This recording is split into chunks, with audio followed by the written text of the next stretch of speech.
si no calienta el que una persona consciente cometa un delito, un acto de corrupción, y luego esa persona que pertenece a la oligarquía corrupta se convierte en la presidenta del instituto para combatir la corrupción? Solo que de plano estemos más que dormidos, porque no nos hayan avisado que ya dejamos de existir. ¿Cómo se va a dejar eso? Olvídense del monto. No es poca cosa, sí. Pero lo importante es lo cualitativo. ¿Y cómo salen a defender a esta persona? Cientos.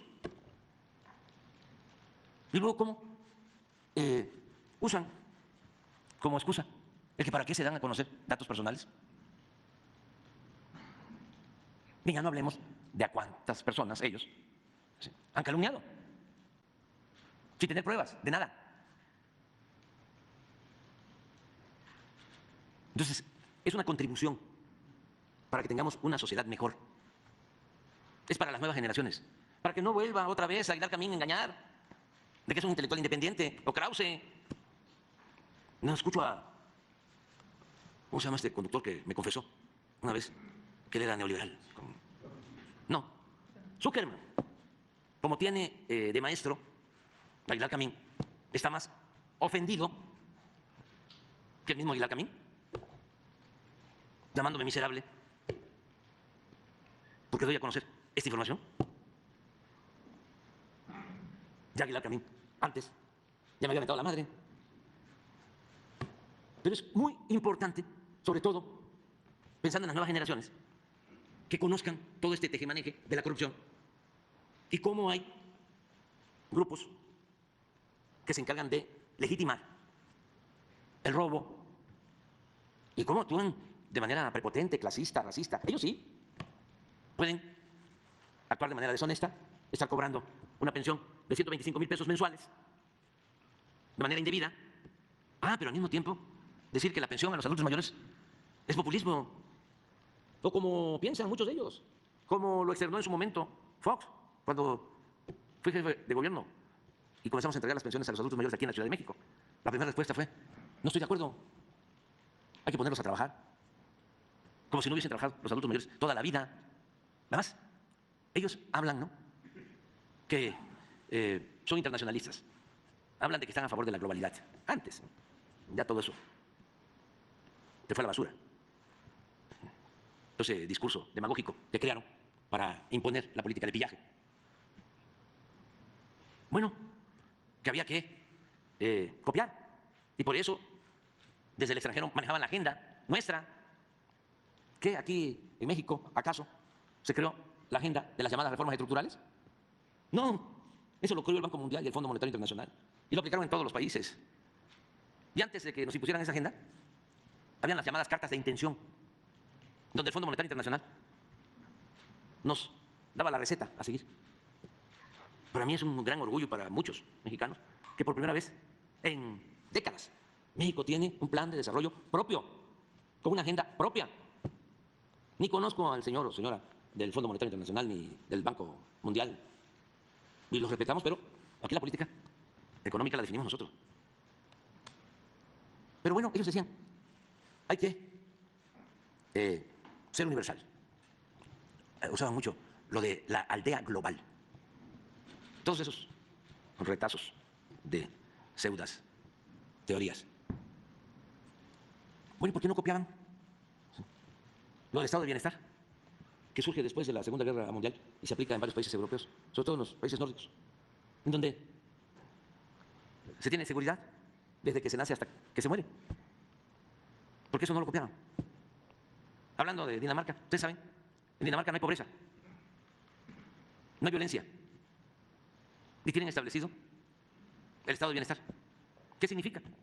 Pues que está garantizado el derecho a la educación pública, gratuita, de calidad, en todos los niveles, el derecho a la salud. ¿Qué significa el estado de bienestar? Que llega uno a una determinada edad, 60, 65 años, y tiene una pensión universal. Pero no poco, sino lo suficiente para poder vivir con tranquilidad en la última etapa de la existencia. Ah, pero eso no lo copiaron. Eso no. Entonces, por eso, no permitamos la corrupción y sin titubeos señalar actos de corrupción. Trátese de quien se trate. Porque por eso, la desgracia de millones de mexicanos. Imagínense el daño que causó la corrupción. ¿Cuántos mexicanos tuvieron que abandonar el país? Nada más habían dos posibilidades durante el periodo neoliberal. Mientras estaban saqueando y robando, a sus anchas, unos cuantos, con el cuento del neoliberalismo y todos sus sofismas o mentiras, de que nos podían subir el salario. ¿Cómo vamos a subir el salario? Va a haber inflación. Entonces, por eso, el salario, en todo el periodo neoliberal, perdió 75% de su poder adquisitivo. Bueno, mientras era como el reparto del pastel o la piñata para unos cuantos allegados, ¿sí?, a los influyentes, ¿qué le dejaban al pueblo? Acabaron con la movilidad social que existía antes, mal que bien, de la política neoliberal. Nosotros, los de mi edad, y todavía una generación más joven, tuvimos posibilidad de estudiar, porque se podía ascender en la escala social. El hijo del campesino, el hijo del obrero, el hijo del comerciante. Con el estudio, con el trabajo. ¿Qué hicieron estos? Cancelaron la movilidad social. Y nada más dejaron dos opciones, tres. Uno, la economía informal. Miran cuánto creció la economía informal. Pero gracias a eso, muchos mexicanos salieron adelante. Eso que desprecian los vendedores ambulantes, los que se buscaban la vida como podían, porque no tenían otra opción. ¿Qué no habían candidatos que hablaban de que, o ya se olvidó, de que ellos iban a ser los presidentes del empleo? Bueno, esa era una opción. Y la otra, emigrar, irse a buscar la vida arriesgándolo todo a Estados Unidos. Millones de mexicanos. Si no hubiera sido por esas dos acciones que tomó la gente, pues hubiese habido un estallido en México. O hubiese estado aún peor. Ahora, fíjense lo que son las cosas. Quienes se fueron en esas condiciones, expulsados al exilio por falta de oportunidades en nuestro país, nos están mandando 63,000 millones de dólares a sus familiares y a México. Y por eso creció también la violencia, que eso fue lo tercero. Afortunadamente fueron los menos, pero sí, eso produjo la creación de las bandas, el abandono a los jóvenes, la falta de oportunidades. Entonces, no se puede olvidar. Perdonar sí, olvido no. Presidente, corrupción, no, venga de donde venga, aunque les moleste. Y además, encima de todo, con la burla de que crearon institutos para combatir la corrupción. El Instituto para la Transparencia. El debido proceso. El debido pretexto.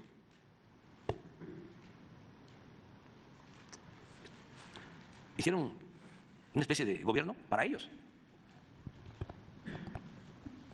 Y pues eso es lo que no les parece, pero tiene que seguir la transformación y va a continuar. Yo tengo